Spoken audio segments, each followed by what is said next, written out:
This is Philosophy Bites with me, David Edmonds. And me, Nigel Warburton. Philosophy Bites is available at www.philosophybites.com. Peter Godfrey Smith is known for his deep dives into philosophy, literally, in a wetsuit. He's written a series of books about the minds of other non-human animals, including octopuses. What fascinates him is why and how consciousness, intelligence, and sentience have evolved. Peter Godfrey Smith, welcome to Philosophy Bites. It's a pleasure to be here. We're going to focus on understanding minds. You strike me as quite unusual in that you do philosophy in a wetsuit. Could you say something about that? Sure. That really did begin in a way that was fortuitous and not planned. I was spending a bit more time back in Australia when I was working at one point in the US. And when I was back in Australia, spending a bit more time in the water, I've always liked a bit of diving, but never took it that seriously or saw it as much connected to my academic work. And then I began encountering some particular animals, the giant cuttlefish in particular. And that process really did change everything for me, because these were animals. I mean, the first thing you notice about them is the extraordinary colour changes and just how beautiful and weird they are. This sort of living video screen animal that looks a bit like an octopus attached to a turtle or something like that. And the next thing you notice in some cases is the fact that they're interested in a human, in a diver, or actually ideally a snorkeler, because you don't have the bubbles. A lot of individual differences, but they have a kind of engagement, an inquisitive way of being. And then the third thing that one realizes is that they are more closely related to oysters than to us. They're just so far from us in evolutionary terms, miles and miles away. And that combination of features seemed to me to be philosophically important. Octopuses, similar kind of thing, the engagement, the distance from us, and there's more known about octopuses. So at that point, I just immediately began thinking about these particular animals. And in retrospect, it seems a bit odd. I'd been doing philosophy of biology and philosophy of mind for quite a long time, doing quite a lot of work in the intersection between those two.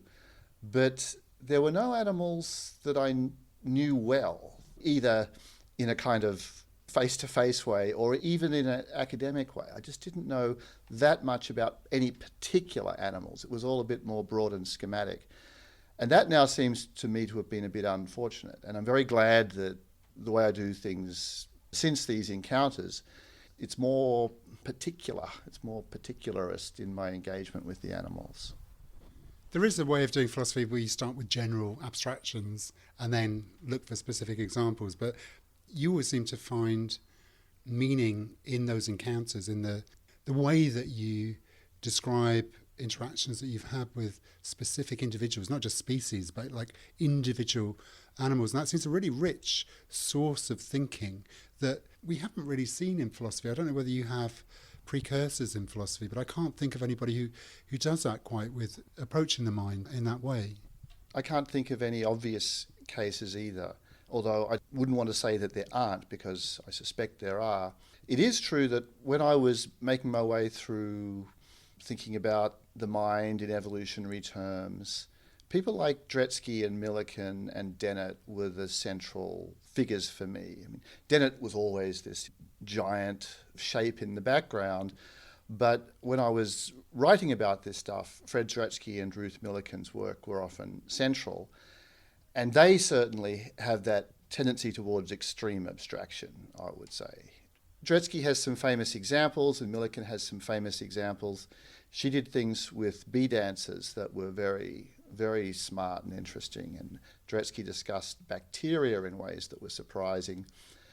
But it was in a familiarly abstract philosophical style. That's how I went along for decades. And there must be examples of people who've done things like this, but I don't really know any. But I think it takes a philosopher to avoid the merely anecdotal. So there's a sort of issue about whether you just describe in great detail phenomena, which you do, and whether you can actually connect that with evolutionary theory, with existing philosophy about the nature of the mind and so on. And that's where I think the intersection of those things, that's what strikes me as a highly original approach that is very fruitful, as you've shown.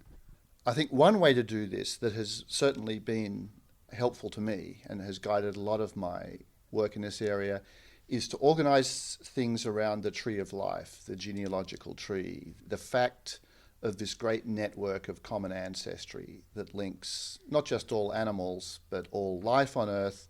It's animals, though, that are the important case, where whenever you encounter an animal, you can think about the common ancestor, the most recent common ancestor. How far do you have to go back to get to a great-great-great-grandmother of both me and this animal? There are all degrees of distance.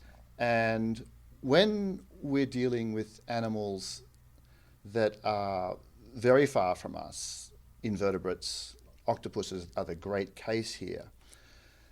The tree organises our thinking because you think to yourself, so much time has been spent separately on these evolutionary paths, the path leading to us, the path leading to them. If we have things in common, it's mostly because independently these have evolved on the two different lines.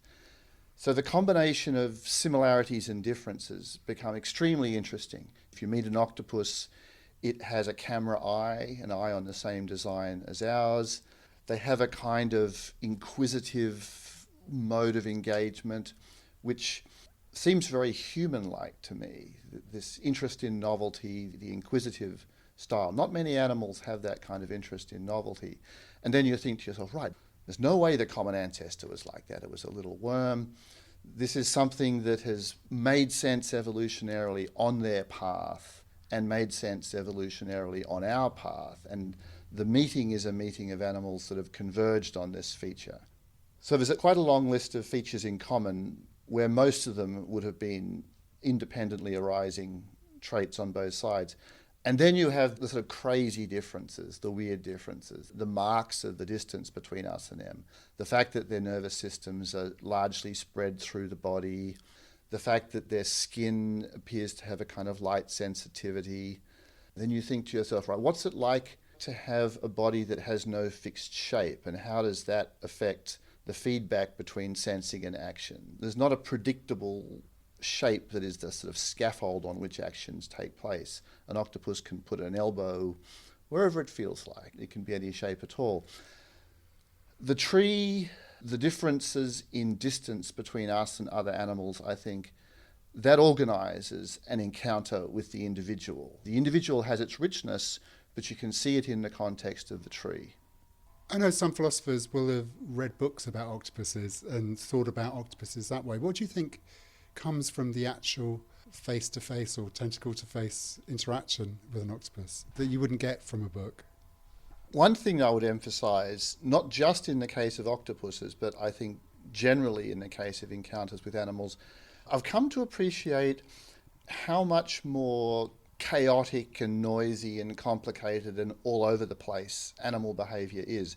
If you read an article or a book about some particular group of animals, they'll say, well, they do this, and mating works this way, and if there are contests, they work that way. Here's how they get food. You have a sense of a good deal of predictability. You know, it's to some extent inevitable in scientific writing. You're going to go for the central patterns. But if you then go out and hang out with the animals described, you know, God knows what they're doing half the time. I mean, it's chaos. Now, octopuses are an exemplary case here. If we ever needed to be taught how unpredictable and noisy and chaotic and messed up animal life in the wild is, octopuses would be our natural teachers, because they are, in some species at least, so interested in novelty. They're able to do new things. They have this inherent complexity in what they do, which is hard to summarize. But one of the things that I've begun to do as a consequence of writing the third book, especially, Living on Earth, spend a lot more time with birds than I used to. At a certain point, I thought, I can't write another book on octopuses. I need some contrasts. I need some different kinds of animals. So I've become a bit of a bird person. As with the octopuses, my preferred way of doing things is to go back to the same places over and over again, try, if possible, to interact with the same individuals, although that's difficult, and get a sense of the patterns and a sense of the departures from patterns, the unpredictable stuff, the noisy stuff. So I think that one thing I've now got a strong appreciation of is just the sort of chaotic, noisy, all over the placeness of animal behaviour in the wild. Presumably, these kind of interactions don't just throw up things about those particular individuals in the species, but by way of contrast, show up things about our own minds and how they might have evolved and how different we are from other animals. It's natural to think that, but I don't find myself saying, yes, absolutely. Here's something about us, ourselves, that I learned and that we can learn from hanging out with these other animals. I'm quite often asked to talk about this, and I find myself saying, no, I'm learning about them. And learning about them is learning about the place of the mind in the natural world, in a sense, how much of it there is around and what kind of distribution it has. I'm rarely struck by a lesson about us from these encounters, though. And yet you do talk about how different human beings are because of language, because of culture, from other animals. Sure, yes. I think that once one steps back and thinks about the similarities and differences, I have something of a human exceptionalist outlook, because the role of language and culture, the effects it has on our minds, I think of as very deep effects. The role of inner speech, the role of the organising, structuring power of language in giving rise to distinctively human forms of thought. All of these things I think of as very important. There's a way I put it in the third book, thinking about, in particular, inner speech and the transforming effect it has on thought. I think of this as a kind of gift from the public to the private. Language is a public, cultural, interpersonal thing, essentially, but once it's been honed and refined and brought into existence with the complexity that it has, it becomes an extraordinary internal resource. It becomes a gift from the public to the private. Now, all this sort of thing I think of as very distinctive to humans, and I think these are features of great importance. So when you're engaging with animals, you're not doing it with a view to finding out about how humans evolve minds, but you're understanding what's in front of you. Your prime thought is, what am I observing? Is that right? Yes. If I spend a lot more time with non-human primates, it might be different. If I spend a lot of time with chimps or with orangutans, I can well imagine going down the road that you're describing. But if you spend most of your time with octopuses, with birds, and occasionally animals such as shrimp, I find myself just thinking along different lines than that. It's fascinating because you've written a book which is essentially the philosophy of octopus minds. And there could be a book about the philosophy of bird minds, the philosophy of insect minds, the philosophy of bee minds. And yet philosophers tend to ignore those topics. They're not really major topics in the history of philosophy, even though we're surrounded by wildlife. I think there was a period in the recent history of philosophy when things really were a little weird. In the 1980s in particular, when I was a student, I look back at that time and I think, okay, suppose I was really interested in non-human animal minds. What would the reading list have looked like? Very short list. I don't think it's a short list anymore. Now I think there's a healthy amount of interest. I no longer think there's a kind of surprising underrepresentation in philosophy of these topics. It is weird considering how widely adopted evolutionary theory has been since the mid-19th century, that philosophers have been so slow to put their speculation about the mind in an evolutionary context. Yes, a lot could be attributed to the importance of language and philosophy of language, the dominance of the logic and language tradition from the beginning of the 20th century through to this time. Do you think it's also part of this belief that you can just do your philosophy in a quiet college room? You don't actually have to go out into the world? I do think you can do philosophy in a quiet college room, and you can do biology in a quiet college room.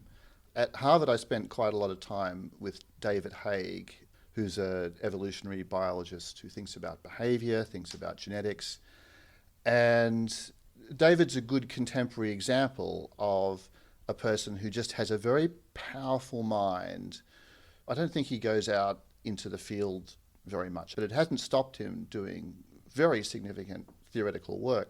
There's a tradition of armchair theoretical biology, which I would not want to slight. You don't have to get out into the jungle to do it well. For me, at least, it is true that getting into the water, spending time with the individuals, I think has helped me enormously. Within the continental philosophy tradition, phenomenology is really important. As you give a detailed description of the richness of human experience, and somehow, allegedly, the essences of things will be revealed. Not a view that I subscribe to, but do you think there's a place for a richer phenomenology within philosophy? I'm asking this because I feel that that's what you're giving us with Animal Minds. You're giving us a richer experience of what it is like to interact with specific individual animals. Basically, yes. I think that one of the things that is very natural to do as a philosopher is to try to phenomenologically project a bit, try to sort of work out what experience might be like for non-human animals. And when we do this, I think we tend to miss the weirdness unless we, really have it sort of put in front of our faces.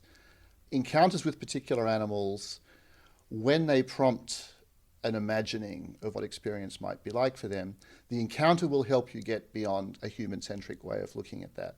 And that's very valuable. It is absolutely fascinating to read about the minds of animals that are quite distant from us in the evolutionary terms on the tree. But does it matter beyond just sort of curiosity? Is there something else driving this for you? It matters if we want to understand what minds are, where they are, how they arise, how they fit into the non-mental world. Those I think of as pretty close to compulsory questions in philosophy. And given that, this is a contribution to pursuing those questions. So it never really crosses my mind to think that this might be a mere curiosity. It might just be a sideshow. It never seems like that. Peter Godfrey Smith, thank you very much. Thank you. It was a pleasure to chat again.